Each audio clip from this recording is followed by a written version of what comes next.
This is the source of which one must turn when knowledge is not available through accumulated experience. Here too, the creative imagination must often be used. Knowledge may be acquired from any of the foregoing sources. It may be converted into power by organizing it into definite plans and by expressing those plans in terms of action. Examination of the three major sources of knowledge will readily disclose the difficulty an individual would have if he depended upon his efforts alone in assembling knowledge and expressing it through definite plans in terms of action. If his plans are comprehensive, and if they contemplate large proportions, he must generally induce others to cooperate with him before he can inject into them the necessary element of power. Gaining power through the mastermind. The mastermind may be defined as coordination of knowledge and effort in a spirit of harmony between two or more people for the attainment of a definite purpose. No individual may have great power without availing himself of the mastermind. In a preceding chapter, instructions were given for the creation of plans for the purpose of translating desire into its monetary equivalent. If you carry out these instructions with persistence and intelligence and use discrimination in the selection of your mastermind group, your objective will have been halfway reached even before you begin to recognize it. So you may better understand the intangible potentialities of power available to you through a properly chosen mastermind group, we will here explain the two characteristics of the mastermind principle, one of which is economic in nature and the other psychic. The economic feature is obvious. Economic advantages may be created by any person who surrounds himself with the advice, counsel, and personal cooperation of a group of men who are willing to lend him wholehearted aid in the spirit of perfect harmony. This form of cooperative alliance has been the basis of nearly every great fortune. Your understanding of this great truth may definitely determine your financial status.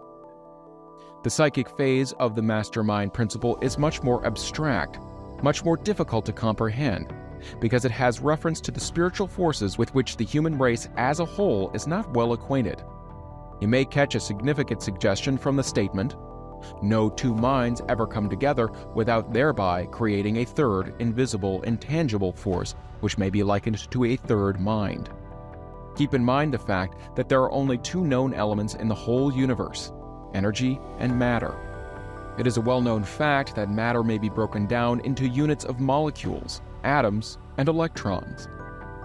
There are units of matter which may be isolated, separated, and analyzed. Likewise, there are units of energy. The human mind is a form of energy, a part of it being spiritual in nature. When the minds of two people are coordinated in a spirit of harmony, the spiritual units of energy of each mind form an affinity, which constitutes the psychic phase of the mastermind. The mastermind principle, or rather the economic feature of it, were first called to my attention by Andrew Carnegie over 25 years ago. Discovery of this principle was responsible for the choice of my life's work. Mr. Carnegie's mastermind group consisted of a staff of approximately 50 men, with whom he surrounded himself for the definite purpose of manufacturing and marketing steel. He attributed his entire fortune to the power he accumulated through this mastermind. Analyze the record of any man who has accumulated a great fortune and many of those who have accumulated modest fortunes, and you will find that they have either consciously or unconsciously employed the mastermind principle. Great power can be accumulated through no other principle. Energy is nature's universal set of building blocks out of which she constructs every material thing in the universe, including man and every form of animal and vegetable life. Through a process which only nature completely understands, she translates energy into matter. Nature's building blocks are available to man in the energy involved in thinking. Man's brain may be compared to an electric battery. It absorbs energy from the ether, which permeates every atom of matter and fills the entire universe. It's a well-known fact that a group of electric batteries will provide more energy than a single battery. It's also a well-known fact that an individual battery will provide energy in proportion to the number and capacity of the cells it contains. The brain functions in a similar fashion. This accounts for the fact that some brains are more efficient than others and leads to this significant statement: A group of brains coordinated or connected in a spirit of harmony will provide more thought energy than a single brain, just as a group of electric batteries will provide more energy than a single battery. Through this metaphor, it becomes immediately obvious that the mastermind principle holds the secret of the power wielded by men who surround themselves with other men of brains. There follows now another statement which will lead still nearer to an understanding of the psychic phase of the mastermind principle. When a group of individual brains are coordinated and function in harmony, the increased energy created through the alliance becomes available to every individual brain in the group. It's a well-known fact that Henry Ford began his business career under the handicap of poverty, illiteracy, and ignorance. It is an equally well-known fact that within the inconceivably short period of 10 years, Mr. Ford mastered these three handicaps, and that within 25 years he made himself one of the richest men in America. Connect with this fact the additional knowledge that Mr. Ford's most rapid strides became noticeable from the time he became a personal friend of Thomas Edison, and you'll begin to understand what the influence of one mind upon another can accomplish. Go a step further and consider the fact that Mr. Ford's most outstanding achievements began from the time that he formed the acquaintances of Harvey Firestone, John Burroughs, and Luther Burbank, each a man of great brain capacity. And you'll have further evidence that power may be produced through friendly alliance of minds. There is little, if any, doubt that Henry Ford is one of the best-informed men in the business and industrial world. The question of his wealth needs no discussion. Analyze Mr. Ford's intimate personal friends, some of whom have already been mentioned, and you'll be prepared to understand the following statement. Men take on the nature and the habits and the power of thought of those with whom they associate, in a spirit of sympathy and harmony. Henry Ford whipped poverty, illiteracy, and ignorance by allying himself with great minds, whose vibrations of thought he absorbed into his own mind. Through his association with Edison, Burbank, Burroughs, and Firestone, Mr. Ford added to his own brain power the sum and substance of the intelligence, experience, knowledge, and spiritual forces of these four men. Moreover, he appropriated and made use of the mastermind principle through the methods of procedure described in this book. This principle is available to you. We have already mentioned Mahatma Gandhi. Perhaps the majority of those who have heard of Gandhi look upon him as merely an eccentric little man who goes around without formal wearing apparel and makes trouble for the British government. In reality, Gandhi is not eccentric, but he is the most powerful man now living, estimated by the number of his followers and their faith in their leader. Moreover, he is probably the most powerful man who has ever lived. His power is passive, but it is real. Let us study the method by which he attained his stupendous power. It may be explained in a few words. He came by power through inducing over 200 million people to coordinate, with mind and body, in a spirit of harmony and for a definite purpose. In brief, Gandhi has accomplished a miracle, for it is a miracle when 200 million people can be induced, not forced, to cooperate in a spirit of harmony for a limitless time. If you doubt that this is a miracle, try to induce any two people to cooperate in a spirit of harmony for any length of time. Every man who manages a business knows what a difficult matter it is to get employees to work together in a spirit even remotely resembling harmony. The list of the chief sources from which power may be attained is, as you have seen, headed by the infinite intelligence.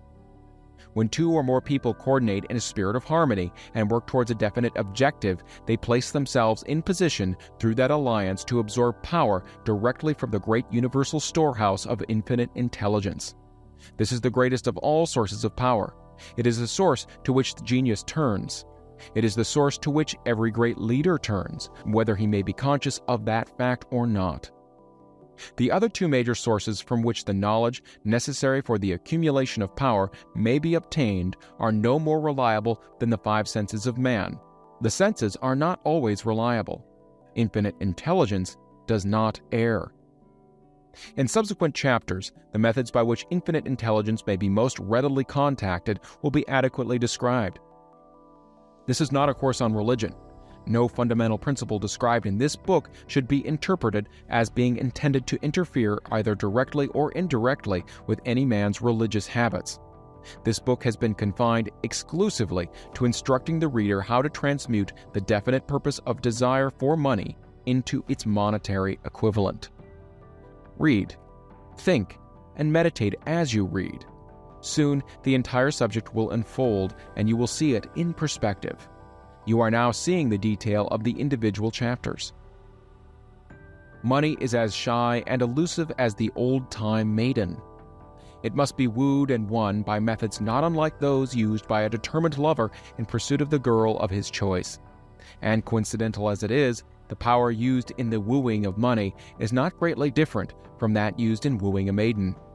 That power, when successfully used in the pursuit of money, must be mixed with faith. It must be mixed with desire. It must be mixed with persistence. It must be applied through a plan, and that plan must be set into action.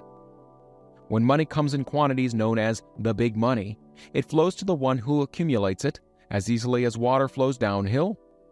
There exists a great unseen stream of power, which may be compared to a river, except that one side flows in one direction, carrying all who get into that side of the stream onward and upward to wealth, and the other side flows in the opposite direction, carrying all who are unfortunate enough to get into it, and not able to extricate themselves from it, downward, to misery and poverty.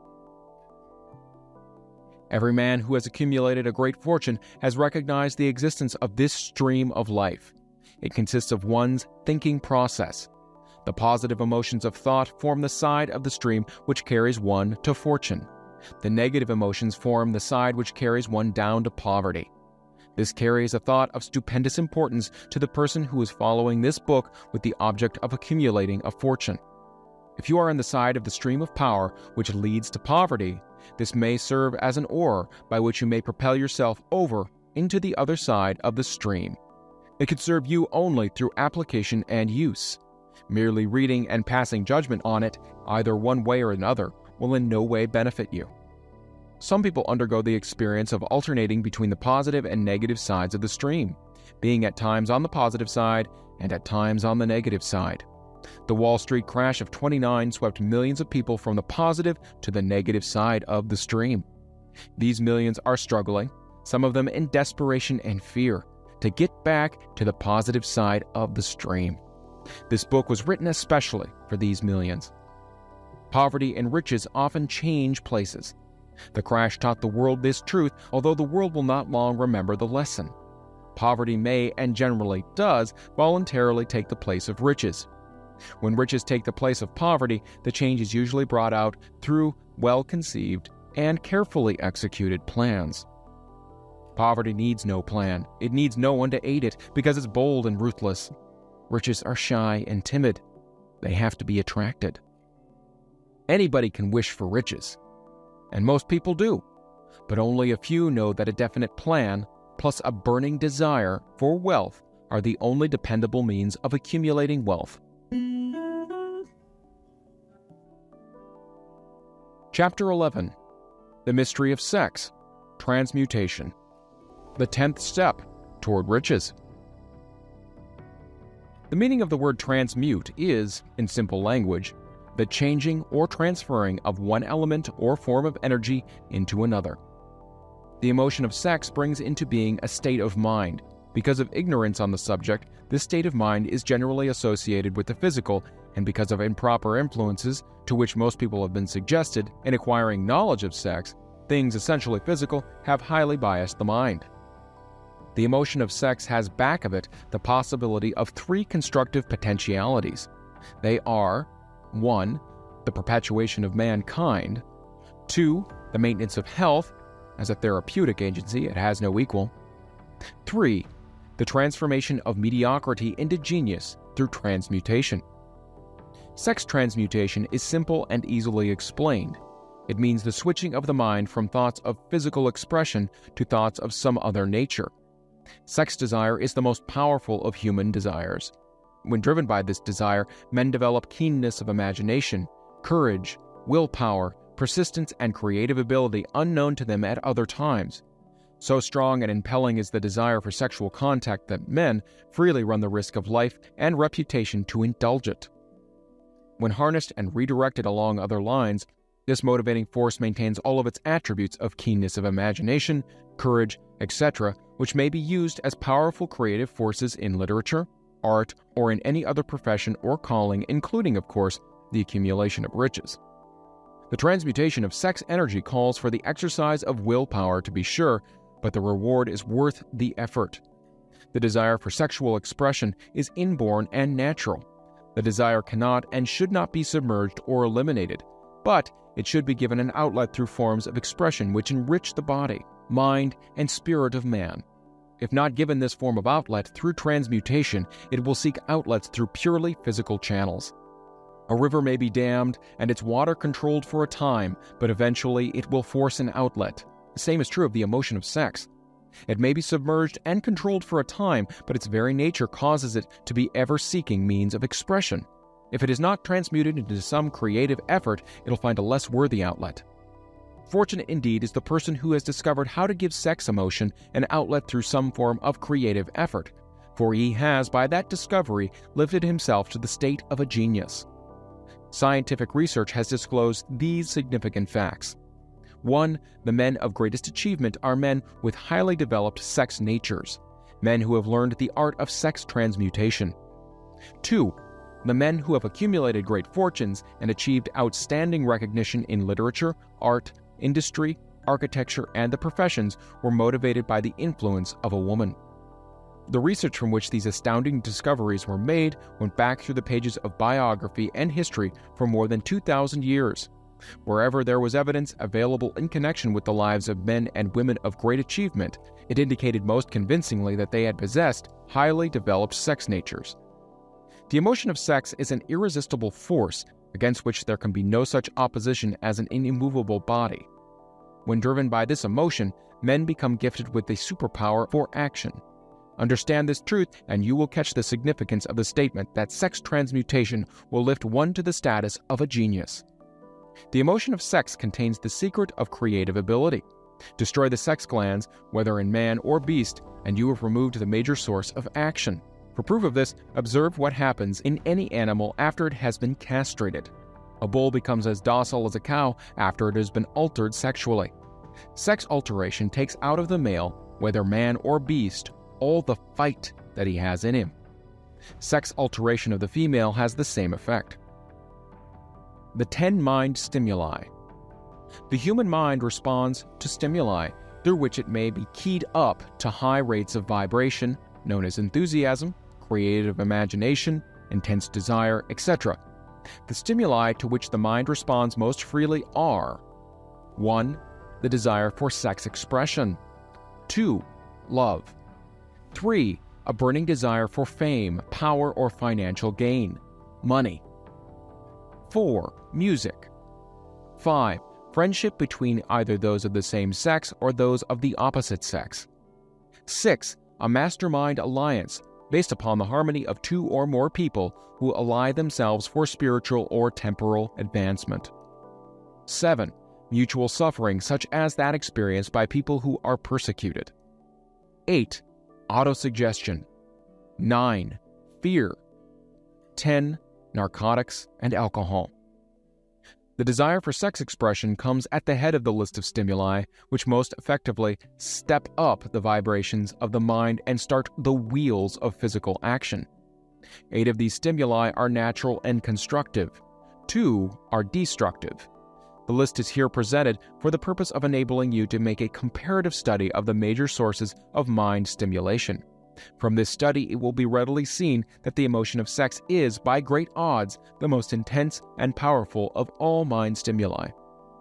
This comparison is necessary as a foundation for proof of the statement that transmutation of sex energy may lift one to the status of a genius. Let us find out what constitutes a genius. Some wiseacre has said that a genius is a man who wears long hair, eats queer food, lives alone, and serves as a target for the joke makers. A better definition of a genius is a man who has discovered how to increase the vibrations of thought to the point where he can freely communicate with sources of knowledge not available through the ordinary rate of vibration of thought. The person who thinks will want to ask some questions concerning this definition of genius. The first question will be, How may one communicate with sources of knowledge which are not available through the ordinary rate of vibration of thought? The next question will be, are there known sources of knowledge which are available only to the genii? And if so, what are these sources, and exactly how may they be reached? We shall offer proof of the soundness of some of the more important statements made in this book, or at least we will offer evidence through which you may secure your own proof through experimentation, and in doing so, we shall answer both of these questions. Genius is developed through the sixth sense. The reality of a sixth sense has been fairly well established.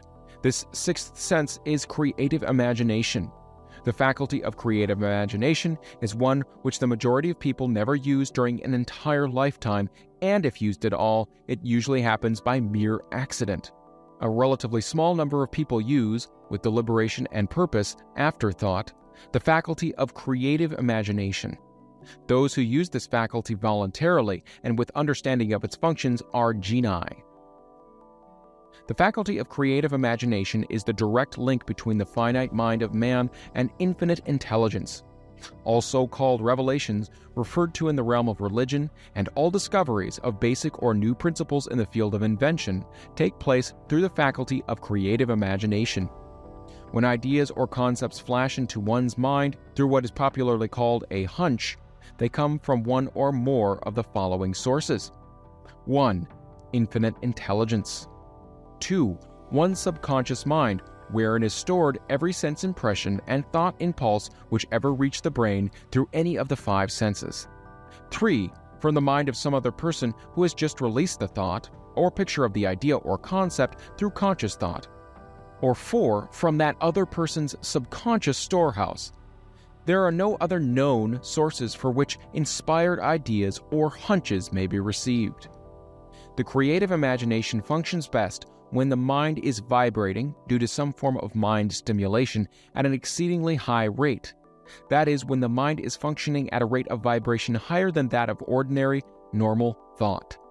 When brain action has been stimulated through one or more of the 10 mind stimulants, it has the effect of lifting the individual far above the horizon of ordinary thought and permits him to envision distance, scope, and quality of thoughts not available on the lower plane, such as that occupied while one is engaged in the solution of the problems of business and professional routine. When lifted to this higher level of thought, through any form of mind stimulation, an individual occupies, relatively, the same position as one who has ascended in an airplane to a height from which he may see over and beyond the horizon line which limits his vision while on the ground. Moreover, while on higher levels of thought, the individual is not hampered or bound by any of the stimuli which circumscribe and limit his vision while wrestling with the problems of gaining the 3 basic necessities of food, clothing, and shelter. He is in a world of thought in which the ordinary, workaday thoughts have been as effectively removed as are the hills and valleys and other limitations of physical vision when he rises in an airplane. While on this exalted plane of thought, the creative faculty of the mind is given freedom for action. The way has been cleared for the 6th sense to function. It becomes receptive to ideas which would not reach the individual under any other circumstances. This 6th sense is the faculty which marks the difference between a genius and an ordinary individual. The creative faculty becomes more alert and receptive to vibrations originating outside the individual's subconscious mind, and the more the individual relies upon it and makes demands upon it for thought impulses. This faculty can be cultivated and developed only through use.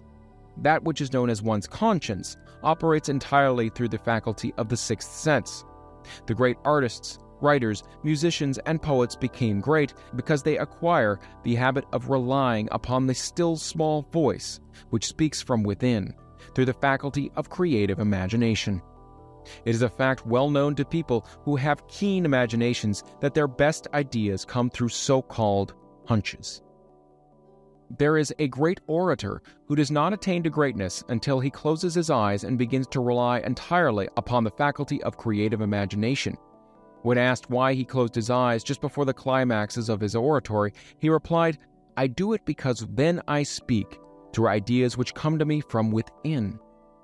One of America's most successful and best-known financiers, followed the habit of closing his eyes for 2 or 3 minutes before making a decision.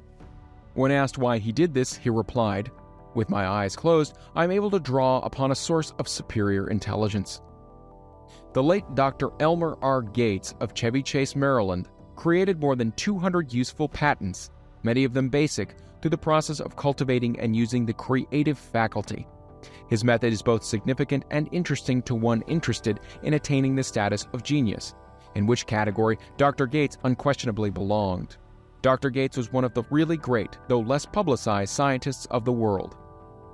In his laboratory, he had what he called his personal communication room. It was practically soundproof and so arranged that all light could be shut out. It was equipped with a small table on which he kept a pad of writing paper. In front of the table on the wall was an electric push button which controlled the lights.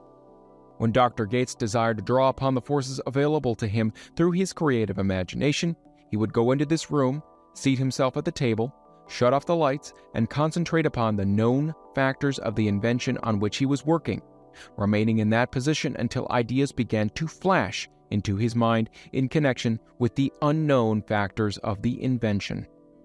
On one occasion, ideas came through so fast he was forced to write for almost 3 hours.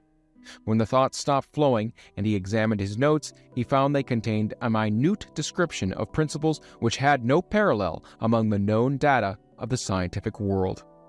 Moreover, the answer to his problem was intelligently presented in these notes. In this manner, Dr. Gates completed over 200 patents, which had been begun but not completed by half-baked brains. Evidence of the truth of this statement is in the United States Patent Office. Dr. Gates earned his living by sitting for ideas for individuals and corporations. Some of the largest corporations in America paid him substantial fees by the hour for sitting for ideas. The reasoning faculty is often faulty because it is largely guided by one's accumulated experience. Not all knowledge which one accumulates through experience is accurate. Ideas received through the creative faculty are much more reliable for the reason that they come from sources more reliable than any which are available to the reasoning faculty of the mind.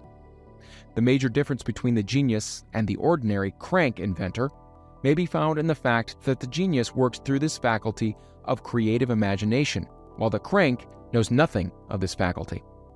The scientific inventor, such as Mr. Edison or Dr. Gates, makes use of both the synthetic and the creative faculties of imagination. For example, the scientific inventor or genius begins an invention by organizing and combining the known ideas or principles accumulated through experience through the synthetic faculty, the reasoning faculty. If he finds this accumulated knowledge to be insufficient for the completion of his invention, he then draws upon the sources of knowledge available to him through his creative faculty. The method by which he does this varies with the individual, but this is the sum and substance of this procedure. 1. He stimulates his mind so that it vibrates on a higher than average plane, using one or more of the 10 mind stimulants or some other stimulant of his choice. 2. He concentrates upon the known factors, the finished part of his invention, and creates in his mind a perfect picture of unknown factors, the unfinished part of his invention. He holds this picture in his mind until it has been taken over by the subconscious mind, then relaxes by clearing his mind of all thought, and waits for his answer to flash into his mind. Sometimes the results are both definite and immediate. At other times the results are negative, depending upon the state of development of the sixth sense, or creative faculty. Mr. Edison tried out more than 10,000 different combinations of ideas through the synthetic faculty of his imagination before he tuned in through the creative faculty and got the answer which perfected the incandescent light.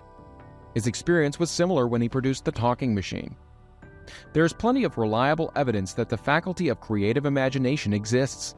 This evidence is available through accurate analysis of men who have become leaders in their respective callings, without having had extensive educations. Lincoln was a notable example of a great leader who achieved greatness through the discovery and the use of his faculty of creative imagination. He discovered and began to use this faculty as a result of the stimulation of love which he experienced when he met Anne Rutledge, a statement of the highest significance in connection with the study of the source of genius. The pages of history are filled with the records of great leaders whose achievements may be traced directly to the influence of women who arouse the creative faculties of their minds through the stimulation of sex desire. Napoleon Bonaparte was one of these. When inspired by his first wife, Josephine, he was irresistible and invincible. When his better judgment or reasoning faculty prompted him to put Josephine aside, he began to decline. His defeat at St. Helena was not far distant. If good taste would permit, we might easily mention scores of men, well known to the American people, who climbed to the great heights of achievement under the stimulating influence of their wives, only to drop back to destruction after money and power went to their heads, and they put aside the old wife for a new one. Napoleon was not the only man to discover that sex influence from the right source is more powerful than any substitute of expediency which may be created by mere reason. The human mind responds to stimulation. Among the greatest and most powerful of these stimuli is the urge of sex. When harnessed and transmuted, this driving force is capable of lifting men into that higher sphere of thought which enables them to master the sources of worry and petty annoyance which beset their pathway on the lower plane. Unfortunately, only the genii have made the discovery. Others have accepted the experience of sex urge without discovering one of its major potentialities, a fact which accounts for the great number of others as compared to the limited number of genii. For the purpose of refreshing the memory in connection with facts available from the biographies of certain men, we here present the names of a few men of outstanding achievement, each of whom was known to have been of highly sexed nature. The genius which was theirs undoubtedly found its source of power in transmuted sex energy. George Washington, Napoleon Bonaparte, William Shakespeare, Abraham Lincoln, Ralph Waldo Emerson, Robert Burns, Thomas Jefferson, Albert Hubbard, Albert H. Gary, Oscar Wilde, Woodrow Wilson, John H. Patterson, Andrew Jackson, Enrico Caruso. Your own knowledge of biography will enable you to add to this list. Find, if you can, a single man in all of history of civilization who achieved outstanding success in any calling who was not driven by a well-developed sex nature. If you do not wish to rely upon biographies of men now living, take inventory of those whom you know to be men of great achievement, and see if you can find one among them who is not highly sexed. Sex energy is the creative energy of all genii. There has never been and never will be a great leader, builder, or artist lacking in this driving force of sex. Surely no one will misunderstand these statements to men that all who are highly sexed are genii. Man attains to the status of genius only when and if he stimulates his mind so that it draws upon the force available through the creative faculty of the imagination. Chief among the stimuli with which this stepping up of the vibrations may be procured is sex energy. The mere possession of this energy is not sufficient to produce a genius. The energy must be transmuted from desire for physical contact into some other form of desire and action before it will lift one to the status of genius. Far from becoming genii because of the great sex desires, the majority of men lower themselves through the misunderstanding and misuse of this great force to the status of the lower animals. Why men seldom succeed before 40. I discovered from the analysis of over 25,000 people that men who succeed in an outstanding way seldom do so before the age of 40, and more often they do not strike their real place until they are well beyond the age of 50. This fact was so astounding that it prompted me to go into the study of its cause most carefully, carrying the investigation over a period of more than 12 years. This study disclosed the fact that the major reason why the majority of men who succeed do not begin to do so before the age of 40 or 50 is their tendency to dissipate their energies through overindulgence in physical expression of the emotion of sex. The majority of men never learn that the urge of sex has other possibilities, which far transcend in importance that of mere physical expression.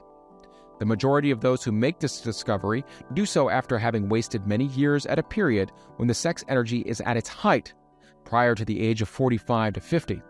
This usually is followed by noteworthy achievement.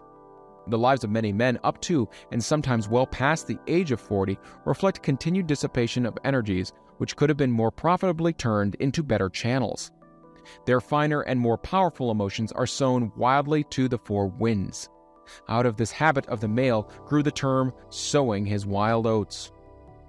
The desire for sexual expression is by far the strongest and most impelling of all the human emotions, and for this very reason, this desire, when harnessed and transmuted into action other than that of physical expression, may raise one to the status of genius.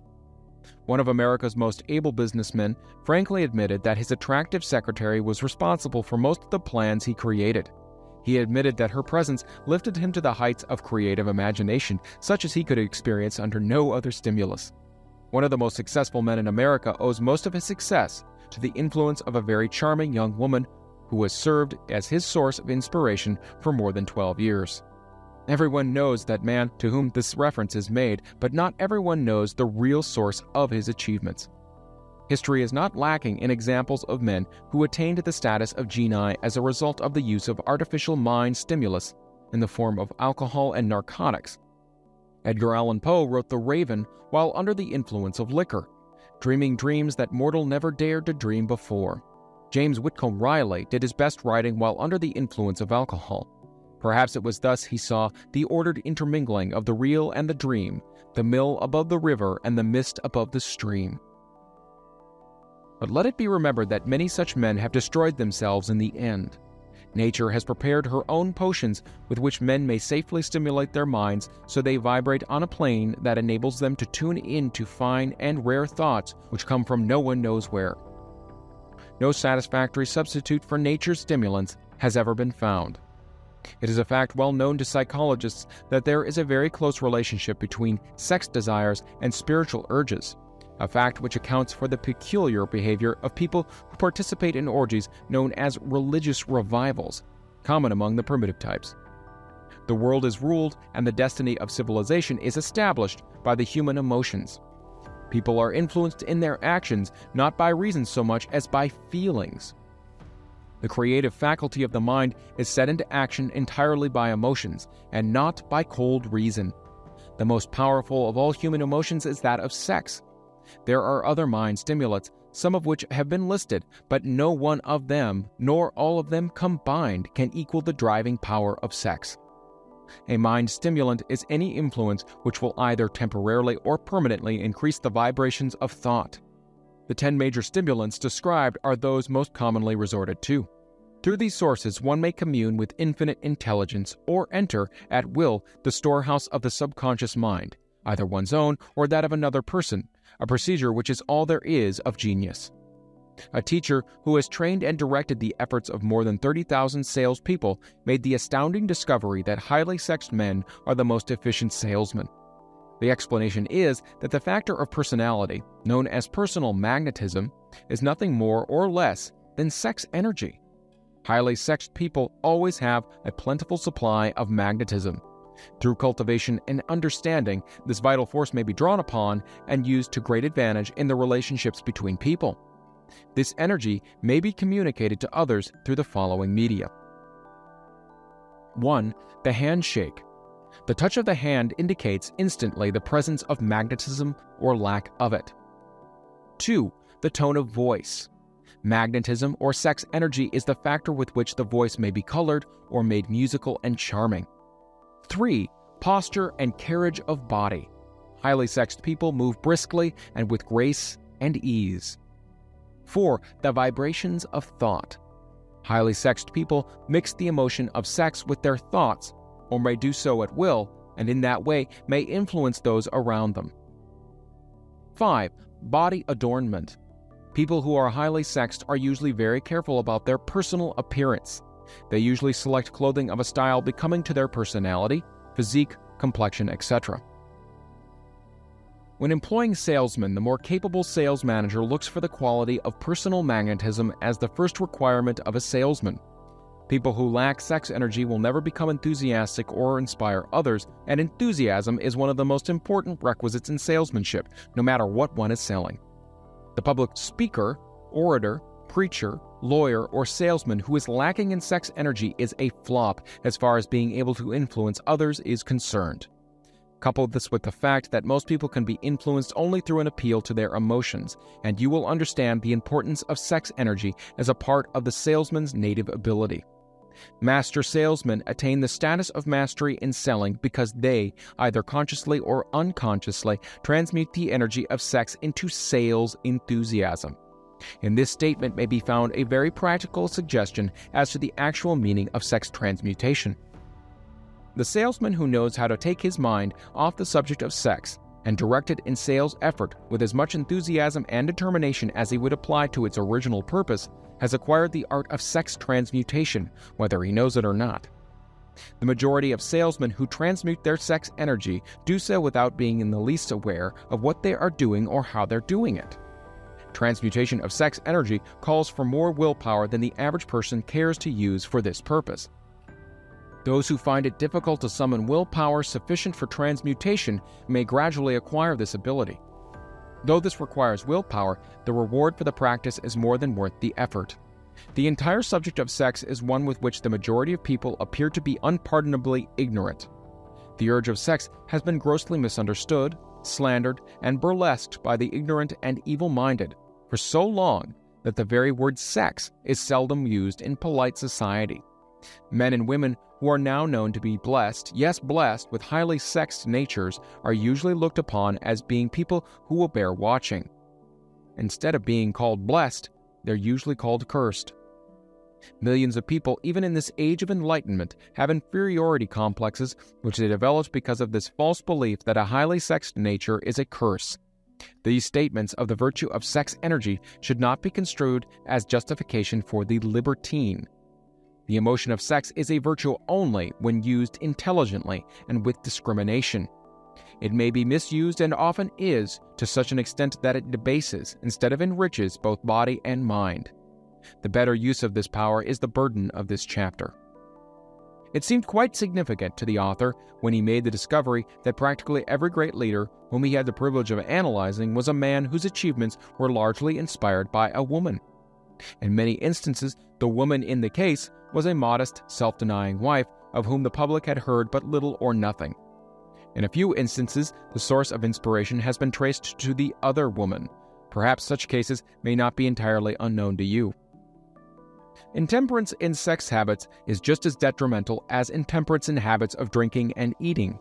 In this age in which we live, an age which began with the World War, intemperance in habits of sex is common. This orgy of indulgence may account for the shortage of great leaders. No man can avail himself of the forces of his creative imagination while dissipating them. Man is the only creature on earth which violates nature's purpose in this connection. Every other animal indulges its sex nature in moderation and with purpose which harmonizes with the laws of nature. Every other animal responds to the call of sex only in season. Man's inclination is to declare open season. Every intelligent person knows that stimulation in excess through alcoholic, drink, and narcotics is a form of intemperance which destroys the vital organs of the body, including the brain. Not every person knows, however, that overindulgence in sex expression may become a habit as destructive and as detrimental to creative effort as narcotics or liquor.